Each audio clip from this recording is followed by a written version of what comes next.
Swayam Prabha. Digital India. Educated India.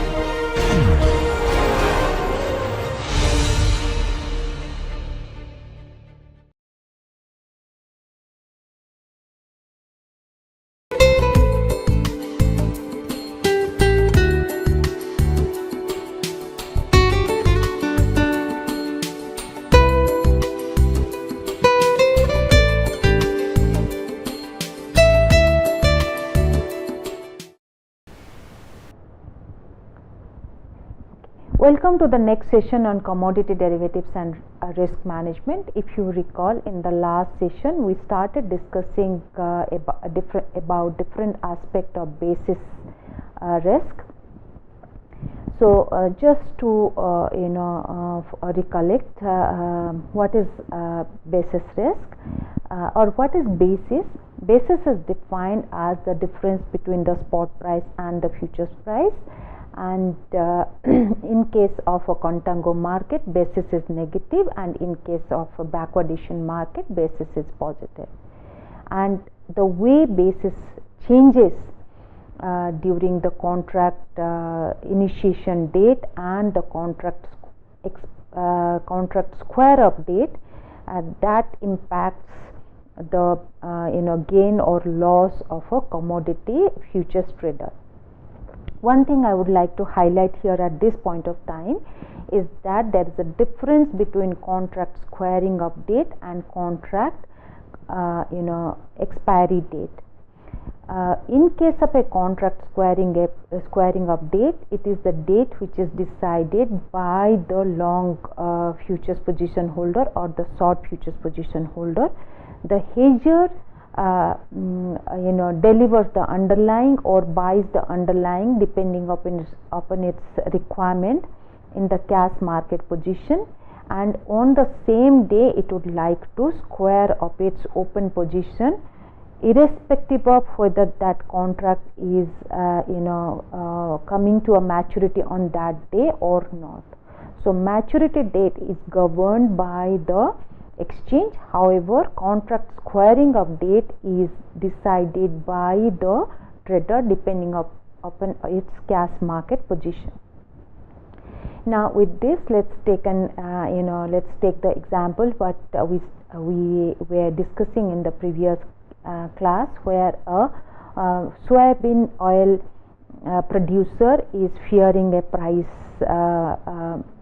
decline, and it has entered into a short futures contract to mitigate its price risk. So the soy oil producer has entered into a short futures contract on a spot date, that is on 22nd April 2016, and he enters into a futures contract which is going to expire on 20th June 2016. The spot date on which the soy oil producer has initiated the contract, that is 22nd April 2016, and this contract, futures contract, is going to expire on 20th June, and the trader would like to square up its short futures position on 10th June 2016. And on the 10th June 2016, it is intending to sell the underlying soya oil in the local market, let's say Indore market. It intends to sell at the price prevailing at the Indore market on 10th June 2016. Now as we discussed, so let me write down. So what is a spot date? Spot date is 22nd April 2016, and contract maturity date is 20th June 2016, and contract squaring of date is 10th June 2016. So on spot date, it has entered into a short futures contract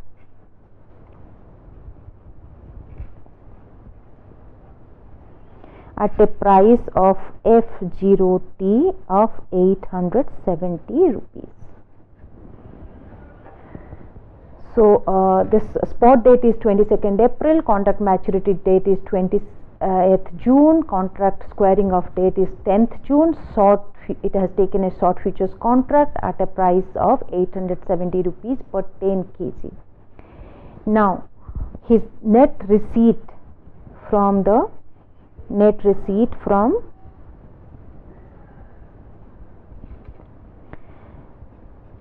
both the both selling the underlying in the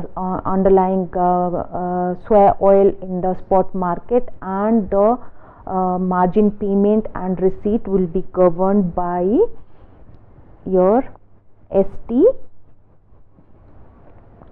plus F0T minus FTT. So F0T is the futures price prevailing on 20th April and 22nd April. FTT is the futures price which is going to prevail on 10th June for a contract which is maturing on 20th June. So you have a small t here, this is your and this is your. So as we know, it will be F0T comma plus ST minus FTT. So this part we know, we call it basis on contract maturity, contract squaring of date. So F0T plus PT. Now let's take some combination of spot and futures price to understand how what is going to be the net receipt of the this long cash and short futures position holder. So as I mentioned, spot date is 22nd April, futures price prevailing on this date is 870, spot price prevailing on 865, basis is -5, and you have a contract maturity date on 20th June and contract expiry date is contract closing or upset date is 10th June. This is the date on which the trader would like to square up its position. Now let's take different combination of spot futures price which is going to prevail on the contract squaring of date, that is 10th June 2016. Let's say futures price is 797 and the spot price is 785. So you have basis as -12 and how much is going to be the receipt? So F0 plus BT. So 870 plus 12, so that is coming to your 858. Similarly, if the basis is 16, the trader is going to receive 886 both from selling the underlying asset and from the futures market. If the basis is -10, its receipt is going to be 860, basis is going to be 10, its receipt is going to be 870. If basis is 19, its receipt is going to be 889. One thing I would like to highlight here is that this is a hypothetical situation where you have basis as 0 before the contract maturity. This is not normally happens because before the contract maturity there will be some difference in the spot and futures price which will factor in the cost of carry. So just analyzing the price variation 858 to 889, you can see that the total receipt of the long asset short futures holder can vary depending upon how the basis is changing. Now let's go back to our slide. So here I have given an exercise to all of you in your spare time. Please try out that. It's exactly a replication of the exercise for long cash and short futures. That is what is a black paper producer is fearing price decline and it would like to enter into the short futures position, and you have a different combination of spot futures position is given, a spot and futures price is given for the date in which he would like to square up its contract, that is on 11th April 2016, and based on this information try to find out what is going to be the net receipt of the hedger, that is long asset and the short futures position holder. Now similarly, going back to the reverse side, that is long hedger, a party who is short on asset or party who is going to buy the asset at a later point of time, and he is fearing price is going to go up. To mitigate that risk, it has entered into a long futures contract. In that case, total payment is going to be ST plus F0 minus FT. It is so same as your F0T plus BT. But only difference which you have to remember is that in case of a long asset short futures position holder, that is total receipt, but in case of a short asset and long futures position holder, it is total payment. Now let's spend a couple of minutes understanding how basis risk affects the long hedger. So you have let's say a copper ware manufacturer based at Delhi, New Delhi, India. It requires around 6 metric ton of mixed copper scrap. It buys copper scraps from different different parties, and it uses this copper scrap to manufacture copper ware.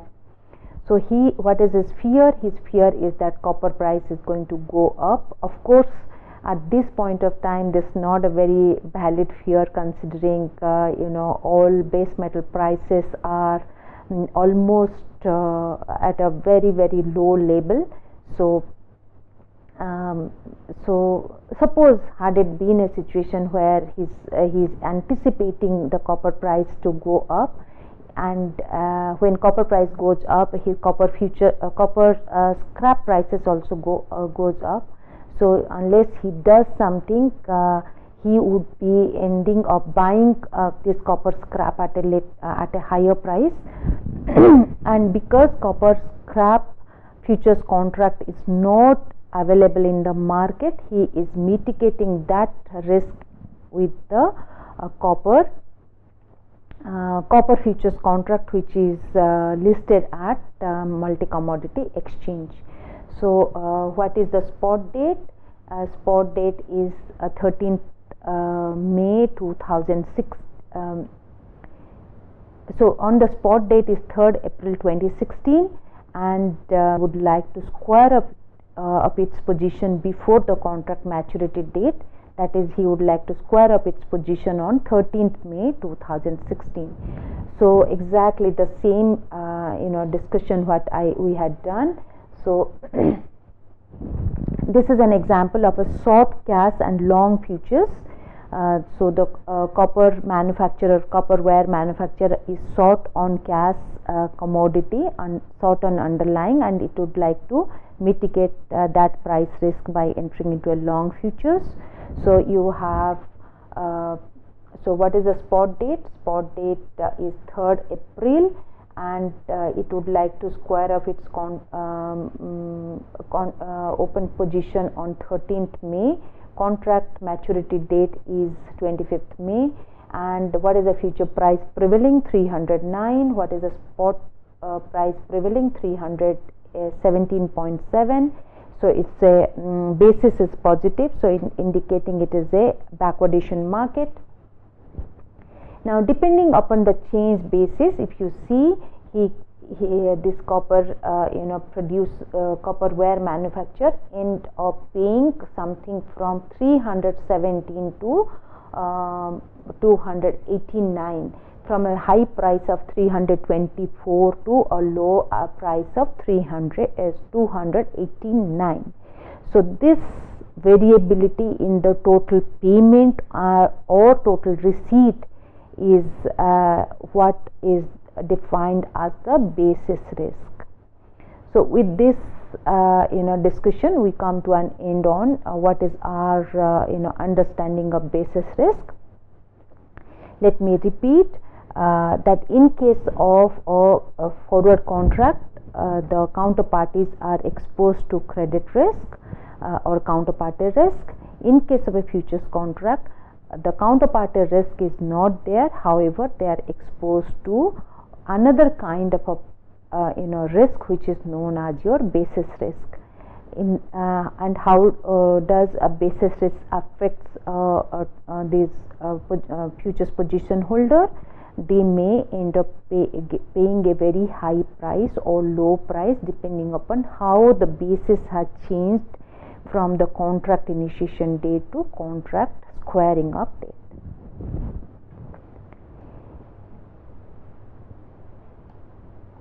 So to summarize what we have discussed, if basis strengthens, that is from less positive to more positive or from more negative to less negative, then a short futures position holder gains and a long future position holder losses. He incurs loss, and vice versa. If basis weakens, that is from more positive to less positive or from less negative to more negative, then in that case the short futures position holder incurs loss and the long position holder benefits from the futures contract. It may take some time for each of you, those who are getting exposed to these concepts for the first time. However, if you spend couple of minutes or spend a little more understanding this concept, this will be pretty clear to each of you. Now let's why basis risk arises, or what are the different types of basis risk. One is we have already explained, that is called your calendar basis risk. So the reason for basis risk emanating from the why the basis risk arises is the fact that the day traders would like to square up their position is different than the contract maturity date. If all traders would like to square up their position on the contract maturity date, then the traders will not be exposed to the basis risk. Similarly, locational basis risk. What is a locational basis risk?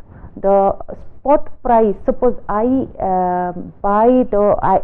trader buys the underlying commodity from one market, and he is able to hedge that price risk for with a contract which is delivered in another market. The delivery location is another market. So depending upon the tax difference in taxes and difference in local supply demand aspect, you can have the spot price and futures price can diverge from each other, giving rise to locational basis risk. And the third type of basis risk is your product or quality basis risk, as we discussed in the previous example of a copper ware manufacturer who is buying copper scrap. Because there is no futures contract available for copper scrap, he is entering into futures contract for copper, which has got as per the MCX contract specification. These are electrolyte copper as per B115 specification.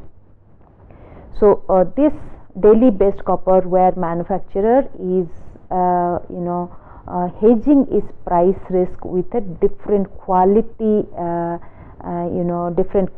underlying, and the price movement of the spot commodity may be different from the price movement of the futures contract because of the quality difference. Also, at this point of time, I would like to discuss one interesting aspect. A commodity can be available, or a commodity can be produced with very varying quality. So from a very poor quality to a very good quality. Now when it comes to quality specification, which is given in black and white terms in a contract specification as per the as per a commodity exchange, how does a commodity exchange goes about deciding which quality specification it should mention in its contract? Because as we discussed, quality specification could be quite different from a very low quality specification to a very pure form of a commodity with a very high rigid standards for quality. The answer to this question is normally exchanges offer contracts on fair average quality, that is known as FAQ. So exchanges go and meet with commodity producers, commodity consumers, and they try to judge which kind of a quality specifications are predominantly consumed or produced by majority of physical operators. That forms the basis of the fair average quality, because if exchange goes ahead and makes a contract specification with very rigid quality standard, then may not be many traders who would be interested into buying this particular many traders would not be interested in entering into futures contract with that kind of a quality specification, because their quality requirement will be different than what has been mentioned. So to summarize, normally exchanges go and find out what is the average quality which is predominantly consumed and produced by the market participants or commodity producers, consumer, and that forms the basis for the quality specification in a contract which is given by the exchanges.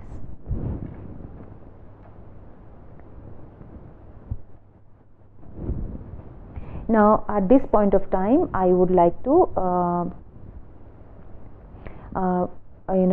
discuss a little more on hedging aspect.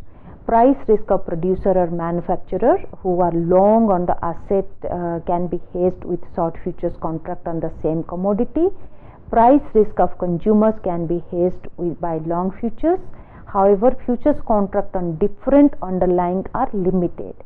So a hedger may not have futures contract available on the same underlying, or may have contracts available on the same commodity but for a different quality.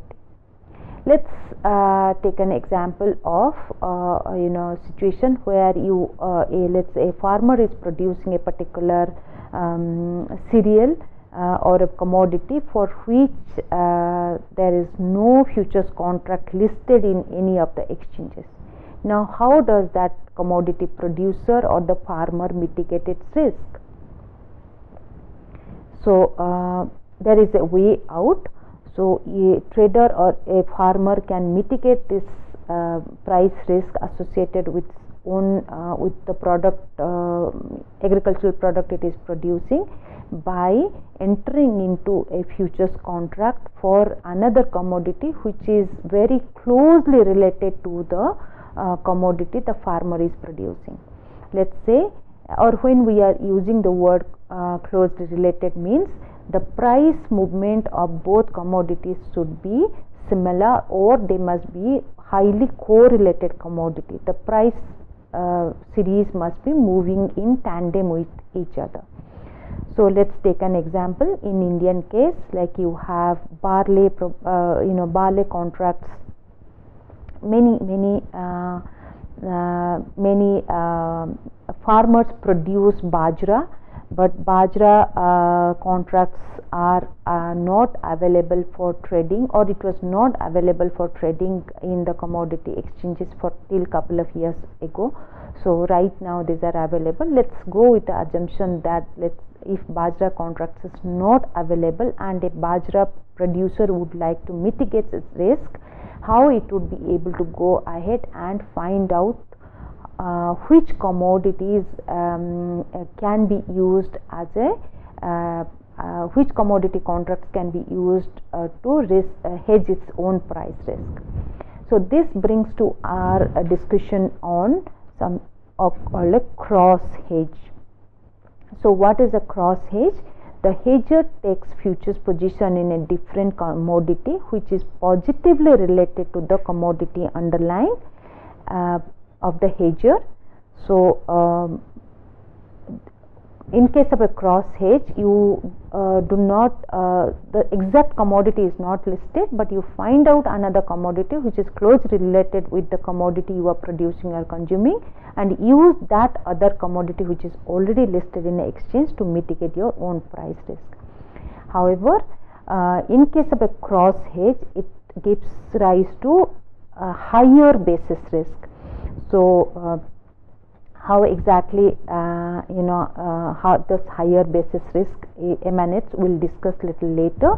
So at this point of time, I would like to share an interesting article on cross hedge, and article which is prepared by Chicago Mercantile Exchange. So this particular document is I have downloaded from, if you can see, this is the Chicago Mercantile Exchange website. So you have the title of the document is Cross Hedge Effectiveness of CME Group Contracts on Agricultural Commodities. So this document shows how sorghum producers can use corn futures contract for mitigating its price risk. Similarly, you have sunflower seed producers can mitigate this price risk of sunflower seed with soybean oil contract. So this document is a very interesting document. So if you are interested to learn more about cross hedging and how producer or consumer will be able to identify which commodities or which set of commodity contracts can be used to mitigate the price risk, this is an interesting article. You can spend some time and read it. Now let's go to our discussion of how this cross hedge has a higher basis risk. Now let's go to let's go to our discussion on bajra. So you have, let's say, a farmer is producing bajra, and bajra contracts are not listed for bajra futures contracts are not listed in a commodity exchange. So it does some basic correlation analysis of price of bajra and the wheat prices, and it found out that both prices are closely related or closely correlated. So it can safely use the wheat futures contract listed in commodity exchanges to mitigate its own price risk. So let's spend couple of minutes. What is mentioned here, you have a spot price S0 wheat is the spot price prevailing on the contract initiation date. Spot price bajra S0 bajra is the spot price of bajra on the contract initiation date. F0 is the wheat futures price on contract initiation date. ST is the wheat spot price on contract squaring up date. ST bajra is the spot price of bajra on contract squaring up date. FT is the future price of wheat on the contract offset date. And accordingly, you have two bases based on the price difference between spot price of wheat and futures price of wheat on the contract initiation date and the contract expiry date, contract offset date. So you have B0 and BT. Now let's go to our understanding of how cross hedge gives rise to added basis risk. So this total receipt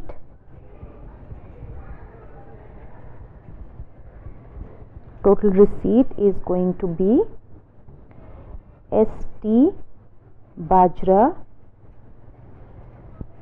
plus F0 wheat minus FT wheat. With this, let me add up ST bajra. I am just shortening of F0 wheat minus FT wheat plus ST wheat minus FST wheat. So adding up the same term and subtracting the same term should not be make any difference. Now what we will be doing, so I will be F0 wheat, I bring it to left side and I make ST wheat, this term I bring it here, minus FT wheat, this is the third term. Then I take this term, the first term, STB minus STW. So if you recall, this is the futures price of wheat on contract initiation date. This is the BT wheat, that is wheat basis prevailing on the contract squaring up date, plus the price difference between spot price difference between bajra and wheat on day T. So if you recall, so on day T, if you recall, this component was earlier there, FT plus BT. So you have F0 wheat plus BT wheat. We have a now added component called price difference between bajra and wheat on day T. So in case of a cross hedge, as we discussed, that many times all commodity contracts are not available for futures contract on all commodities are not available, and if it producer or consumer would like to mitigate its price risk, it can identify a commodity which is closely related to the commodity it intends to hedge, and using a cross hedge it will be able to mitigate the price risk. However, it is still exposed to the basis risk like any other commodity hedger using futures contract. However, in case of a cross hedge, besides the regular basis risk, it is also exposed to another kind of risk, which is the price difference between both the contracts, the commodity which he is owning or which he is producing or consuming, and the commodity spot price for which he has gone ahead and bought or sold the futures contract. So the spot price difference between both commodity is going to be an added risk in case of a cross hedge. So this brings an end to our discussion on the different aspect of basis risk, and I'm looking forward to meeting you all in the next session, where we will be discussing about hedge ratio, minimum variance hedge ratio and the beta hedge ratio. And thank you all of you.